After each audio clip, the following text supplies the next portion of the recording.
अस्सलाम वालेकुम, कैसे हैं आप सब। तो स्टूडेंट्स, अपनी इस वीडियो में मैं आपको यूनिवर्सिटी ऑफ गुजरात के ट्रांसपोर्ट सिस्टम से रिलेटेड हर तरह की इन्फॉर्मेशन दूंगी कि यूनिवर्सिटी ऑफ गुजरात की ट्रांसपोर्ट के लिए आप लोग किस तरह से अप्लाई करेंगे, अप्लाइंग प्रोसेस क्या है और फ़ीस स्ट्रक्चर क्या है, ट्रांसपोर्ट फ़ी कितनी है, आप लोग पर सेमेस्टर कितनी फ़ी पे करेंगे, मॉर्निंग सेशंस के लिए ट्रांसपोर्ट सिस्टम का क्या क्राइटेरिया है, इवनिंग में क्या क्राइटेरिया है, टाइमिंग्स क्या होंगी और डिफरेंट स्टॉप्स के बारे में आप लोगों के साथ शेयर करूँगी। और इसके अलावा मज़ीद कुछ इंपॉर्टेंट पॉइंट्स भी आप लोगों के साथ इस वीडियो में शेयर किए जाएंगे। फिर स्टार्ट करते हैं, लेकिन उससे पहले अगर अभी तक आपने मेरा चैनल सब्सक्राइब नहीं किया तो इसको सब्सक्राइब कर दें और बेल आइकन को प्रेस कर दें ताकि मेरी तमाम इंपॉर्टेंट वीडियोस आप तक पहुंचती रहें। इससे पहले भी मैं यूनिवर्सिटी ऑफ गुजरात में एडमिशन से रिलेटेड बहुत सी वीडियोस अपलोड कर चुकी हूँ, बहुत से टॉपिक्स पर, आप लोग वो भी देख सकते हैं मेरा चैनल विजिट करके।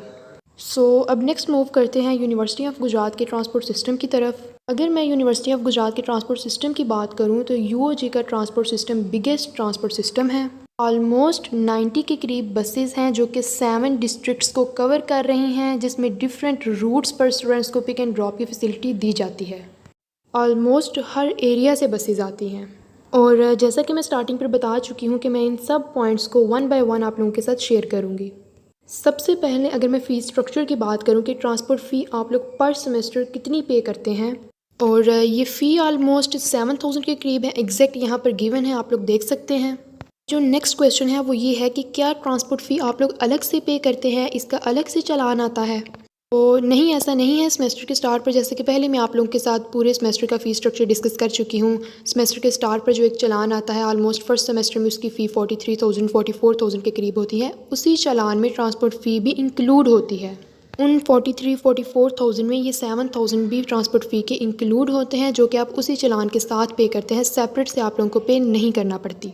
नेक्स्ट यहाँ पर एक और इम्पॉर्टेंट पॉइंट है। बहुत से स्टूडेंट्स कहते हैं कि हम यूनिवर्सिटी की बसेस यूज़ नहीं करना चाहते, यूनिवर्सिटी की तरफ से कोई ट्रांसपोर्ट नहीं लेना चाहते, हम लोग प्राइवेट ट्रांसपोर्ट यूज़ करना चाह रहे हैं या हम लोकल आना चाह रहे हैं। तो ऐसे स्टूडेंट्स कहते हैं कि हम लोग ट्रांसपोर्ट यूज़ नहीं कर रहे यूनिवर्सिटी की, तो क्या हमें भी फ़ी पे करना पड़ेगी ट्रांसपोर्ट फ़ी? इसका आंसर ये है कि ट्रांसपोर्ट फ़ी आपको पे करना ही पड़ेगी और हर सेमेस्टर में पे करना पड़ेगी। आप लोग चाहे यूज़ कर रहे हैं ट्रांसपोर्ट या यूज़ नहीं कर रहे, फ़ी कंपलसरी है, फ़ी आपको देना ही पड़ेगी। आपकी मर्ज़ी है कि आप लोग यूज़ करना चाह रहे हैं तो कर लें, अगर प्राइवेट आना चाह रहे हैं, लोकल आना चाह रहे हैं, तो वो आपकी अपनी मर्ज़ी है, लेकिन ट्रांसपोर्ट फ़ी मस्ट है, वो कंपलसरी है।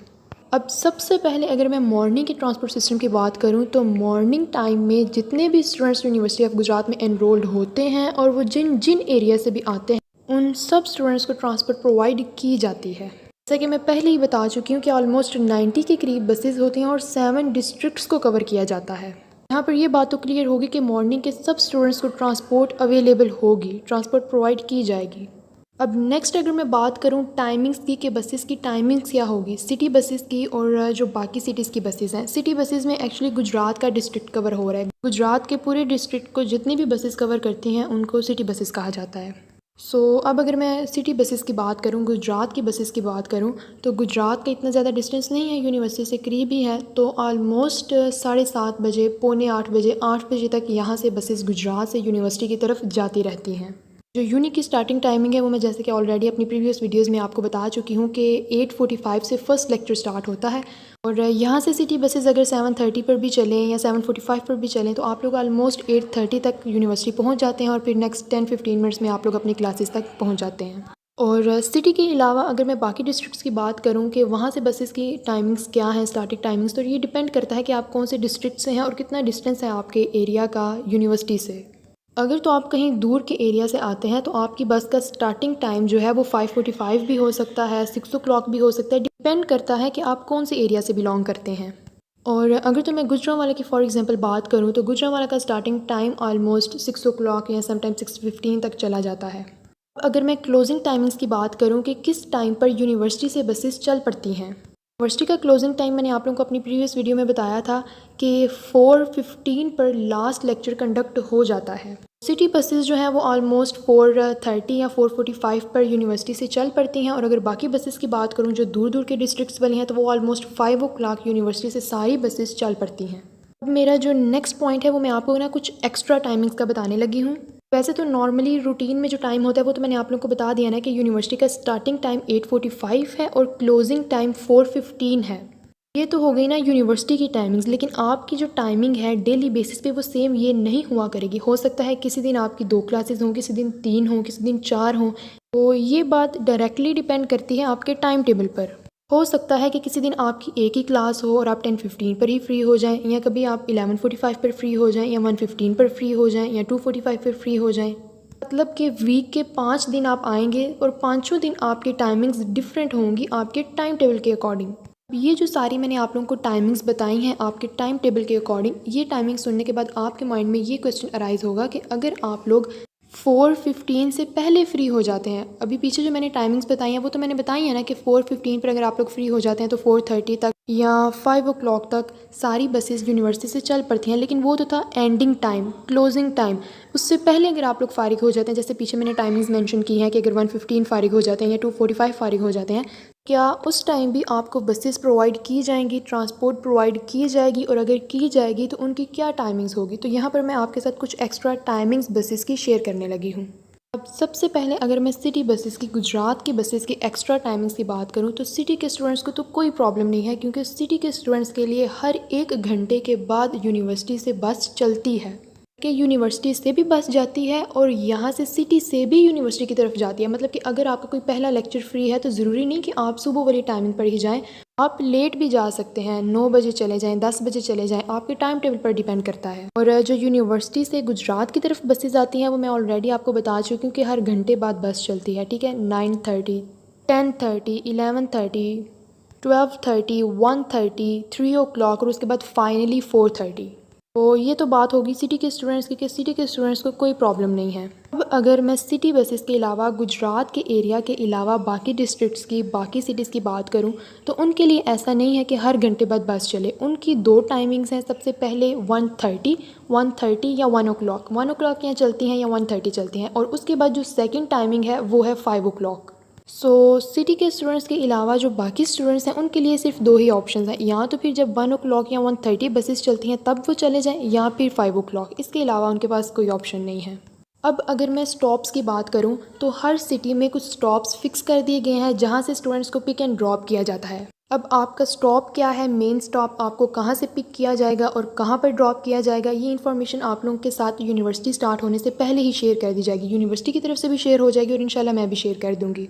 उस इन्फॉर्मेशन में आपको एग्जैक्ट आपका स्टॉप भी बता दिया जाएगा कि आपके घर के करीब, एरिया के करीब कौन सा स्टॉप है, और एग्जैक्ट टाइमिंग भी बता दी जाएगी कि आपको किस टाइम पर वहाँ से पिक किया जाएगा। अब नेक्स्ट जो मैं बात करूँगी वो हॉस्टल स्टूडेंट्स के लिए करूँगी कि हॉस्टल स्टूडेंट्स के लिए ट्रांसपोर्ट सिस्टम का क्या क्राइटेरिया है, उन्हें अवेलेबल है या नहीं है, उनके लिए कंपलसरी है या नहीं है।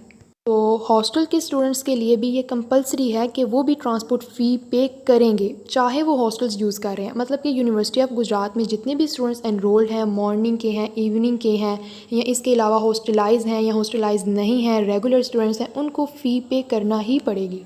क्योंकि अगर मैं हॉस्टल के स्टूडेंट्स की भी बात करूं तो वो वीक में 1 दफ़ा या 2 दफ़ा, या उनकी मर्ज़ी है 3 दफ़ा जाना चाह रहे हैं घर, या 4 दफ़ा जाना चाह रहे हैं, तो वो यूनिवर्सिटी की बसेस पर ही जाएंगे ना, यूनिवर्सिटी की ट्रांसपोर्ट पर ही जाएंगे।